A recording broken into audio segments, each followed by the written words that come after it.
శ్రీమాత్రే నమః. ఈరోజు వచ్చేసి వంకాయ కూర వండుకుందామండి. ఇదిగోండి వంకాయలు ఇలా కట్ చేసుకుని పెట్టుకున్నానండి.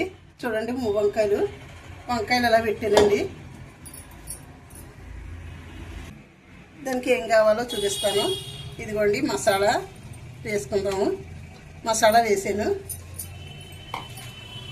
ఒక అర స్పూను పసుపు వేసుకుందామండి. ఉప్పు వేసుకుందాము.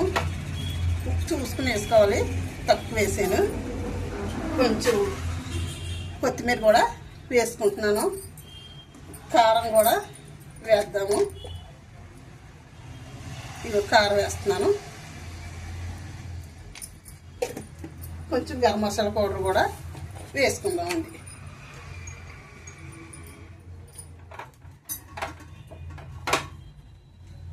గరం మసాలా పౌడర్ కూడా వేస్తున్నాను. అంటే కాయలు లోపలికి వెళ్తుందని ముందు వేసుకుంటే అన్నీ కలిపి మనం కాయల్లో పెట్టుకుందామండి.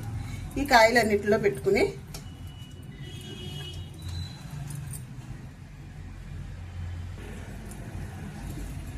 చూడండి వంకాయలు అన్నిటిలో ఇలా పెట్టుకున్నానండి. ఇవి మనం ఆయిల్ వెలిగించుకుని పెనం పెట్టుకుని వేయించుకుందాం. చూడండి స్టవ్ వెలిగించాను, ఆయిల్ వేస్తున్నాను.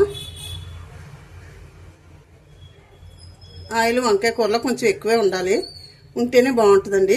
వంకాయ కూర చాలా బాగుంటుంది. పెనం కాగిన తర్వాత మనం పెనం కాగిందండి. కొంచెం పచ్చిమిరకాయలు వేస్తున్నాను. వేసి మనం ఈ కాయలు అన్నీ కూడా ఇలా మసాలా పెట్టుకున్న ఎన్ని కాయలు అన్నీ వేసుకుని మనం మూత పెట్టుకుంటే మగ్గుతాయండి.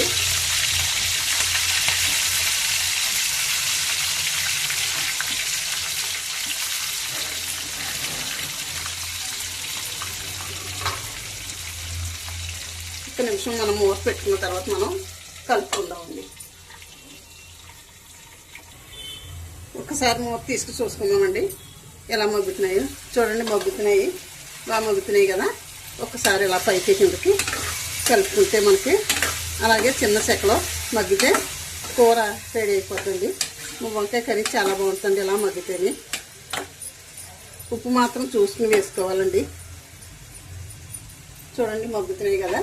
మూత పెట్టుకుందామండి. మూత పెట్టుకుంటేనే ఆవిరికి బాగా మగ్గుతాయి. మీడియం సైజులో పెట్టుకుందామండి. స్టవ్ మరి హైలో కాకుండా స్లో కాకుండా పెట్టుకోవాలండి. చిన్న సెకను మగ్గుతాయి. ఒక్కసారి మూత తీసి చూద్దామండి. అబ్బా చాలా బాగా మగ్గుతున్నాయి కదా. మగ్గుతున్నాయండి. ఇంకా కొంచెం మగ్గాలి. మగ్గిన తర్వాత కొంచెం తక్కువ వాటర్ వేసుకుని అలా మగ్గించేసుకుంటే కాయలా ఉంటుంది, చాలా బాగుంటుందండి.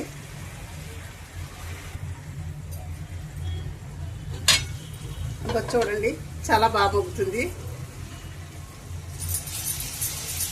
కొద్దిగా వాటర్ వేసుకుందాం. వాటర్ వేసుకుంటే మగ్గిపోద్ది.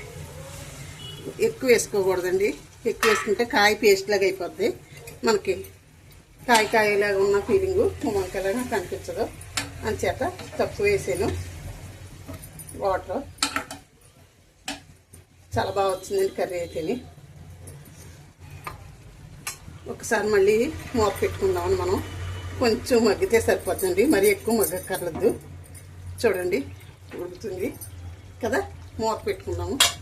మూత పెట్టుకుంటే 2 నిమిషాలు మూత పెట్టుకుంటే మనకి కర్రీ రెడీ అయిపోతుంది. కర్రీ ఎలా ఉందో చూద్దామండి. చూసి చాలా బాగా రెడీ అయిందండి కర్రీ అయితేని. బాగా అయిపోయిందండి, ఉడికిపోయిందండి కర్రీ అయితే. చాలా బాగుందండి వంకాయ కర్రీ, చాలా సూపర్ ఉందండి. సరే అండి ఉంటానండి. మజ్జిగ పులుసు కూడా చేయాలండి, చేస్తాను. సరే అండి మజ్జిగ పులుసు వంకాయ కర్రీ అండి ఈరోజు. ఉంటానండి. శ్రీమాత్రే నమః. శ్రీమాత్రే నమః. శ్రీమాత్రే నమః. ఉంటానమ్మా. కట్టేస్తున్నాను. కర్రీ కట్టేసాను. చాలా సూపర్ వచ్చింది.